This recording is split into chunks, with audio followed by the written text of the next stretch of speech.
Welcome to Tosche Station. We're talking Star Wars. Star Wars Episode 2. Here we go.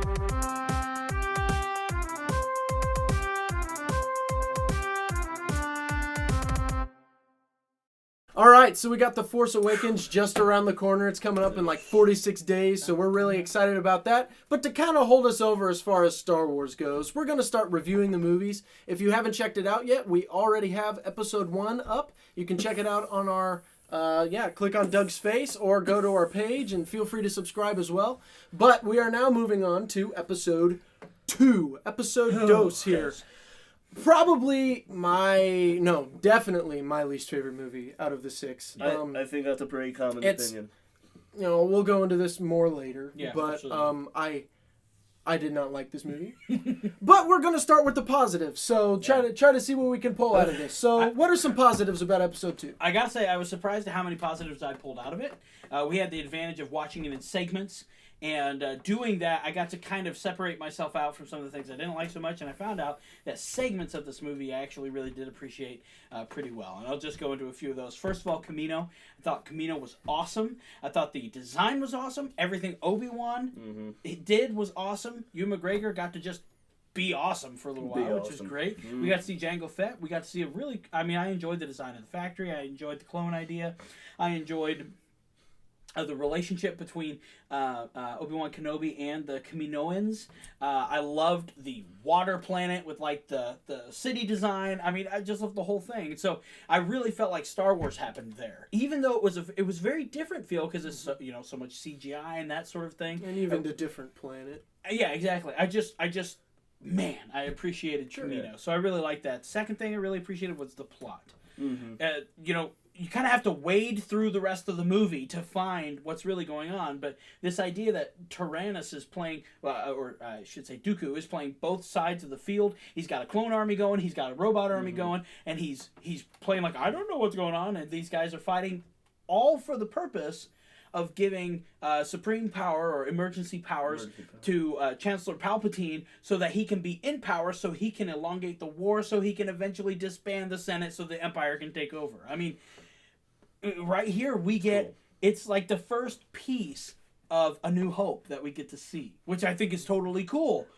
And I would like to add on that real quick. I like the fact that it's so intricate. You know, it's simple, but it's intricate at the same time. And that was just a little side note on that. And I just think that's pretty cool. Yeah, and so that I thought that was really sweet, and I appreciated the plot. I thought it was a very Star Warsy plot, honestly. Yeah. But like I said, you had to wade through a lot of stuff. The next thing I gotta say, search for Shmi. Everything Anakin did on Tatooine when he was searching for his mother, up through finding her, and the scene where we get to see Vader against Sand People. A, I love that scene. B, I think Hayden Christensen does some of his best acting there. C,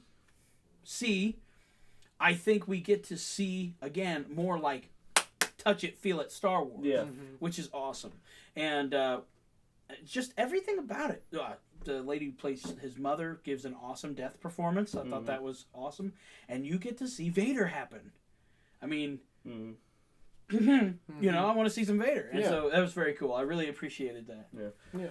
Well, one of the things I have in particular was that I just noticed the concept of the clones. You said a little bit, but like this, not even just on Kamino, on Tatooine, Geonosis. Yeah, it's Geonosis. Yeah, Geonosis.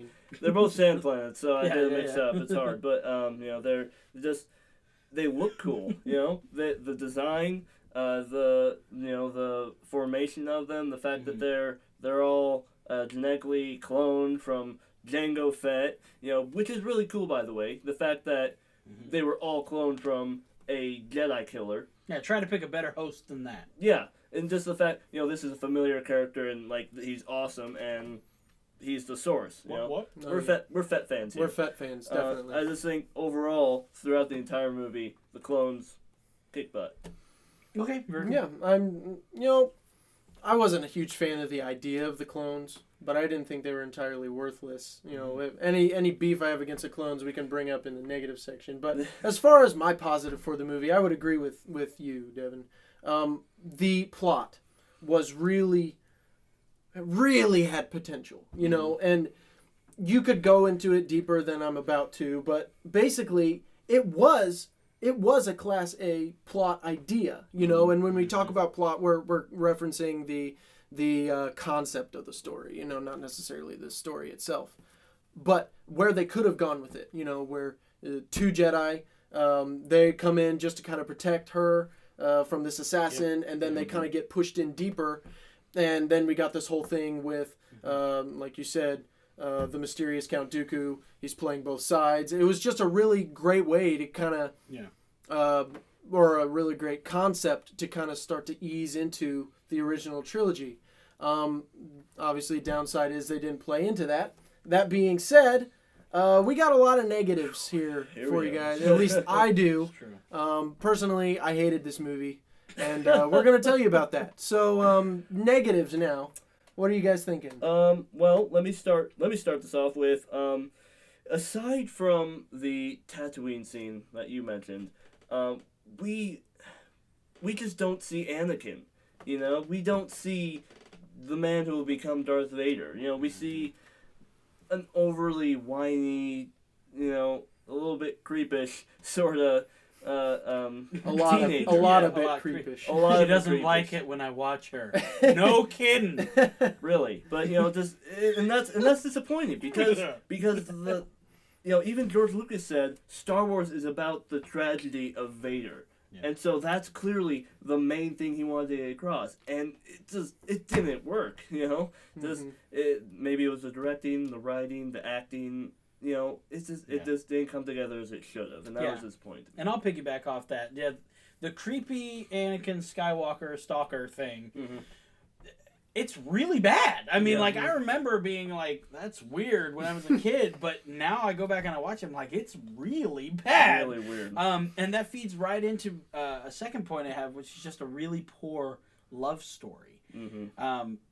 You see, it's like, I've been thinking about you. I'm in love with you now. Like, that's the entire love story, you know? I can't stop thinking about you, and now I'm in love with you. Like, I will make a pear float. It's just like...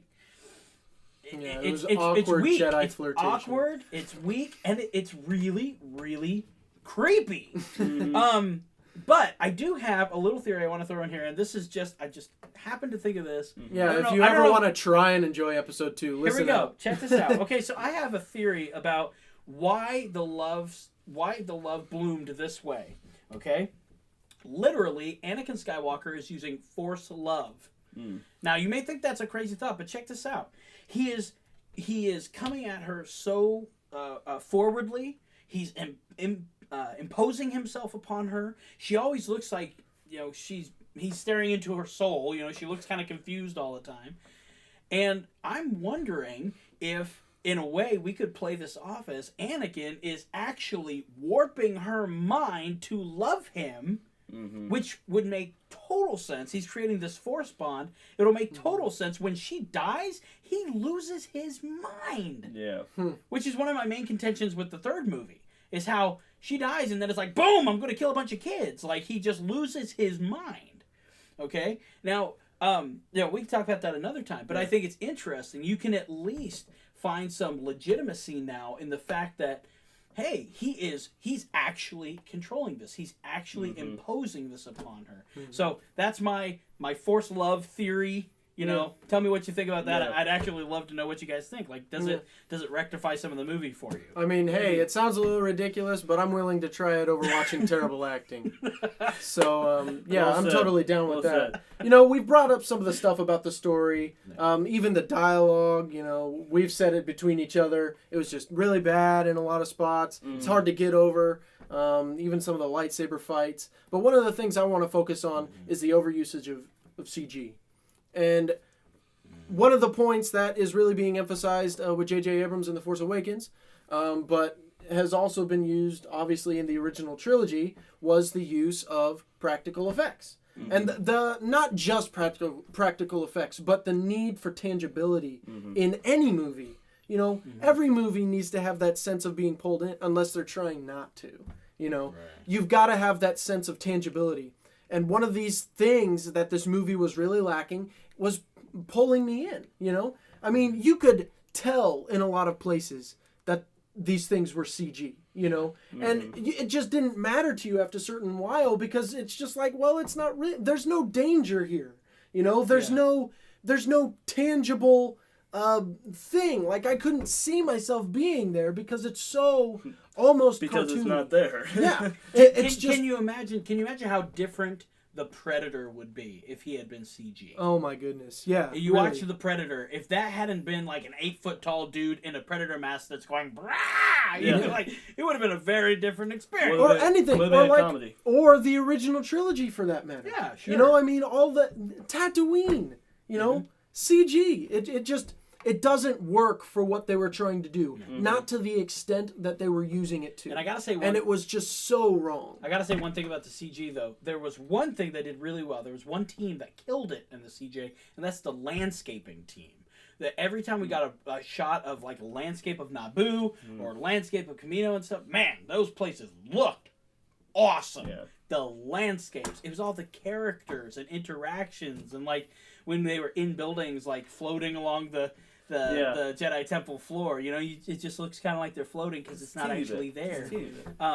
But like there's, especially, I remember one shot of Padme's summer palace or whatever it is, and it's, you know, on this cove and stuff. Man, that was a beautiful landscape. So one team got it really right. We did view points, guys. To you. Yeah, negative thing. How many more negative things we got? I got just one more. Let's fill them in right now. Here's the last one for me. Poor movie making in like every scene is either a walking scene or a fighting scene. Yeah. You know, it's like I'm walking and talking. I'm walking. Now this person's walking and talking. Now this person's walking and talking. Hey, look. They're walking and talking. And it seemed like they could have had so much better movie making involved in this. It's not like they had no money, you know, for people who know how to do this stuff. So, you know, maybe it was rushed. Maybe they just didn't focus on it. Whatever. What it comes down to for me is that it just really takes away from the movie on whole. Yeah. I got one more real quick. This one is sort of envelops a lot throughout the movie, but the Jedi were completely disrespected in very many ways. You know, in the fact that one of them that comes to mind is in the final battle in the arena, the fact that the clone army survives better than the hundreds of Jedi that are going up against these bug creatures. You know, they're bugs against Jedi. You know, we were set up to believe that the Jedi are these people who can turn heads when they walk through a room and just like, you know, scared whispers because these dudes are freaking bad. You know, these guys are scary and powerful, and then, you know, hundreds of them, you know, gunned down by, you know. And there's a base contradiction in the movie itself, because even in the movie we see Anakin and Obi-Wan, you know, they jump out of buildings and all this stuff, and they do all this crazy stuff, but then they can't get out from this arena issue. Yeah. You know, it seems like they're superheroes one minute and the next minute they're not. Yeah. You just see that throughout the entire movie. Inconsistencies, unrealistic uses of the Force, you know, just completely flailing about with their lightsabers. Completely different to what we were set up to know Jedi as. So yeah, absolutely. That's the last big thing I've got in terms of bad things. Yeah, so. Well, we do actually, because of the kind of scale of badness for this movie, we kind of got an extra category. Things that killed this movie. Things that literally this movie could not have done without, and they did without. So, things that killed this movie, who wants to start? Here's one. I'll just keep it brief. I think everybody recognizes it. Technology gone wild. All the tech that they had on Geonosis, the Clone Army had and all that, that would have torn the crap out of an AT-AT. Yeah. The bottom line is the technology was far and away advanced over the scope of the Empire in the original trilogy. That's all I got to say about that. Talk about like the most gigantic hole in the movie ever. Yeah, it's true. Yeah, what really killed the movie for me is, we already mentioned it, but just the love story in general. Like, really, every single time you see Anakin trying to flirt with Padme, it's a facepalm moment. Oh, no! It's a facepalm moment, you know? you're not supposed to facepalm the main character who you're supposed to be rooting for, and that just every time it was just so embarrassing to see that. And I'm gonna piggyback off that. That is one piece of kind of a trio I wrote down about how it's a kids movie. Exactly. You know, there are jokes thrown in everywhere. Not funny moments. Jokes. You know. Jokes. This is Star Wars, and they're throwing out jokes. And the Jedi act like superheroes, and a lame love story. It was a kids movie. Mm-hmm. Flashy lights and laser beams, you know, kind of thing. Yep. I'm kind of leaning towards the as far as what killed the movie. I think it was first of all for me the lightsaber battles. I did not appreciate the laziness that went into that. Yeah. The flippy, flashy. I don't think just the way Yoda is. Yoda should not even really have a lightsaber. If he had one and they did it right, it would have been different. Mm-hmm. But especially since they did it wrong on his first go at it, I can never see him with a lightsaber again and not compare him to the Empire Strikes Back. Okay. So we have to we got to wrap this up. What are our final thoughts about this? I guess we should probably give it a rating. Mm-hmm. Yeah. My rating, I get pretty specific with my ratings. I would give it about a 4.6. Okay. And that's because like I said, dialogue, lightsaber fights, it's pretty rough. 4.6, definitely. Yeah. That's low. Well, if I'm taking it into consideration, what we've talked about in terms of the good things, the plot that could have been good, the some of the good aspects, some of the good lines, looking at that stuff, acknowledging all that, I would give it around a 5. But the fact that I don't always watch it picking apart every single tiny little good thing. If I look at it just at face value, like I normally do, I would do it a 4.5. Okay. So that's what I would do.